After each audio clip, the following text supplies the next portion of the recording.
एक समय वह वन में गया, बहुत प्रकार के पशुओं को मारकर बरगद के नीचे बैठकर देखा कि भक्ति भाव से संपूर्ण भरपूर बदसोई ग्वाल श्री सत्यनारायण भगवान का पूजन कर रहे हैं। उस समय राजा अपने अहंकार से पूजन देखकर समीप नहीं गए और प्रणाम भी नहीं किया। सब लोग श्री सत्यनारायण भगवान को प्रसाद राजा के निकट रखकर इच्छा अनुसार प्रसाद भक्षण करने लगे, परंतु राजा उस प्रसाद का परित्याग कर अपने घर चला गया। उसके 100 पुत्र तथा जो धन धान था सब नष्ट हो गया। राजा अपने मन में विचार किया कि सतदेव ने धन और मेरे पुत्र को नष्ट किया है, तो ठीक नहीं चलना चाहिए जहाँ श्री सत्यनारायण भगवान का पूजन हो रहा था।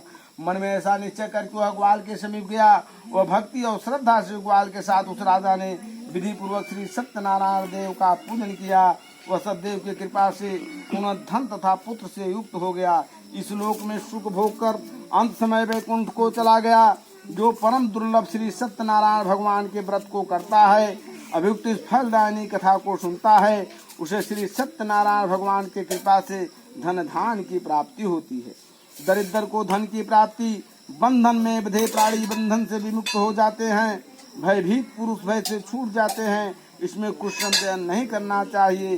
व्रत करता और श्रोता संसार में मनोभिलाषी पदार्थों के भोग में लोग सतलोक को चले जाते हैं। हे ब्राह्मणों, मैंने तुमसे श्री सत्यनारायण भगवान के व्रत का वर्णन किया। इसके करने से मनुष्य समस्त दुखों से मुक्त हो जाते हैं। श्री सत्यनारायण भगवान की पूजा कलयुग में विशेष फलदायिनी है। भगवान को कोई काल, कोई सत, कोई ईशा, कोई सत्यनारायण, कोई सतदेव कहेंगे। इस प्रकार अनेकों रूप धारण करके भगवान सबके मनोरथ पूर्ण करते हैं। कलयुग में शत्रुघ्न भगवान का अवतार होगा। जो मनुष्य कथा का पाठ करते हैं या श्रवण करते हैं, माने सुनते हैं, श्री सत्यनारायण भगवान की कृपा से उनके सारा पाप नष्ट हो जाता है।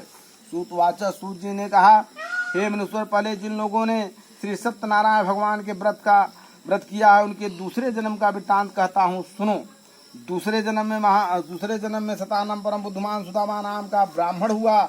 उसने श्री कृष्ण भगवान का ध्यान करके मोक्ष को पाया। काष्ठभार जो लकड़हारा था भिलुगरा निषाद हुआ। उस जन्म में से रामचंद्र जी का भजन करके मोक्ष को प्राप्त हुआ। उल्का मुख राजा दूसरे जन्म में महाराजा दशरथ हुए, जो रंगनाथ का पूजन करके बैकुंठ को गए।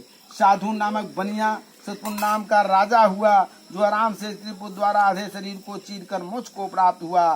तुंगध्व राजा संयुक्त मुनि हो, जो भगवान संबंधी कर्म करके बैकुंठ को प्राप्त किया। जो मनुष्य सत्यनारायण भगवान की कथा कहता है अथवा श्रवण करता है, मैंने सुनता है, वह संसारी बंधनों से मुक्ति पा जाता है। इसमें कुछ संदेह नहीं करना चाहिए। स्कंद पुराणे रेवा खंडे श्री सत्यनारायण व्रत कथायाम 5वां अध्याय। वृंदावन बिहारी लाल की जय।